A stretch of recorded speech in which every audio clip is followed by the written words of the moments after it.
family of two-time Obama voters who switched in 2016 to vote for Donald Trump. Take a look. Trumbull County. Farmland and factories dominate the landscape, and Union Democrats dominate local politics. But over the last 40 years, well, hell, actually the last 4 years, especially Obama's second term, industry has been hit hard. Many steel mills, manufacturing plants have been closed, and thousands of jobs have been lost. I'm invited to dinner with a family of Trump supporters to talk politics. Hello. How are you? Scott Seitz is a lifelong Democrat who voted for Obama twice. Cameron, his only son who was old enough to vote in the last election, also supported Obama. This year, all 4 Seitz men voted for Trump. What did you like about Obama? And then what did you like about Trump? I think Obama represents a lot of love. And I think that he's a good man, and he did all he could. And we supported him for 2 elections. Yeah. And then when those changes really didn't come about, and Obamacare actually affected me personally with my own mother, I think we needed a change once again. Mm-hmm.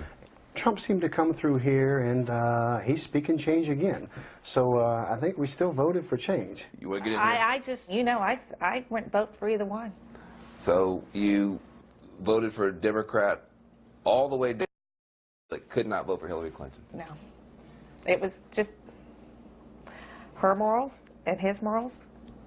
I just, no. They both scared me. So let me give you guys a chance to respond to some of the stereotypes about all the Trump voters. All the Trump voters hate the Mexicans, they hate Muslims, they don't like black people. They're just, it was all of his explosive kind of racial talk was what really got everybody going. One of my jobs is helping counseling individuals recovering from drug and alcohol addictions, and I'm just going by the statistics at my location. Most of them are minorities. I would probably go as far as to say 80–85%. So, you know, if that were the case, and if I was racist, then I just don't believe that I'd be very good at my job. But I'm not the stereotype that individuals think we are. So how does a billionaire, I mean, you guys are serious, like the working class backbone of America and the industrial heartland. How does a billionaire break through to the blue collar worker? We put Democrats in office, and she turned around and forgot completely about us. We are what makes this world go round. We built the tanks and bombs that won these countries' wars, and for you to come through here and completely neglect us, we would have rather vote for anybody instead of her. And all the other stuff that Donald said didn't seem to make a hill of beans. She hurt us. And that's what it is. Please welcome Dorinda and Scott Seitz. Right here. All the way from Ohio. Beautiful. You know, that was a life-changing thing for me, and I just learned so much from it. It was a total stereotype shatterer. What do you hope people who are watching, people who are in this room, can learn from you, from your family, and your experience so far? We truly want to make America better, and you have enlightened us as well.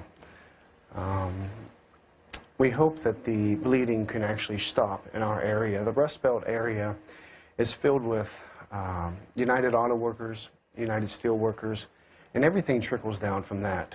And when they seem to suffer, the rest of us suffer. Mm-hmm. And we need to stop the bleeding. Well, you know, you gave Trump a chance, so, you know, broke my heart. I'm mad. I wish you'd stay with the Democrats, but you gave him a chance. What would it look like? I mean, what, he owes you now. I mean, what needs to happen for you to feel like you jumping the fence was worth it? Well, we'd like to see him come to the area. Mm-hmm. And at least walk through and see what we see each and every day.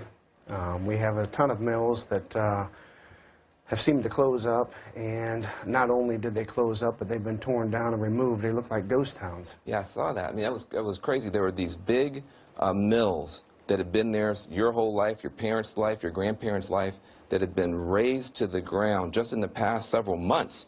So these bombs were falling on your landscape in the election season, and you didn't feel that the Democrats were even taking note. Absolutely. We feel that they came through and paid close attention to the special interest and completely forgot about us. Well, you know, I'm very curious about you, because all the men in your family, your sons, everybody voted for Trump. You went down, you voted for every Democrat on the ballot, but when it came to the presidency, what'd you do? I didn't vote for anybody. You didn't vote for anybody? Nobody. But you are a woman. And you are a Democratic woman. And Hillary Clinton, as best I can tell, I get is that. a woman. I don't get it. She scared me. Donald scared me. So my morals could not allow me to mark. Like I told you, she did her job in making me not want to vote for Trump. All those scary things about what he says. But she did not do her job in showing me why I should vote for her. Wow. Yeah, well, I mean, that's a heartbreaker, I think, for a lot of Democrats to hear. One more thing I want that blew my mind when we were talking. I'm a strong believer that we need to have good common sense gun regulations. I've been talking about that. I've been going on about that. You know, I do a lot of work in urban environments. We've got too much gun violence. But when you hear something about guns and the Second Amendment, you think about meat in your freezer. Tell us about that. Absolutely. When we get a downturn in the economy, we need to still feed our families. And when they talk about the Second Amendment or taking our guns away, that's exactly what we think of all the time that we have hunting together and as a family. And we go out and we harvest and we put food in the freezer. And when we get slow at work, we still have food to feed our families. And that's most important to us. We need to put food on the table. You know, I think people don't know. First of all, I don't think Hillary Clinton wants to take those hunting rifles, but I don't think people understand it's an economic issue for a lot of people, especially people who are on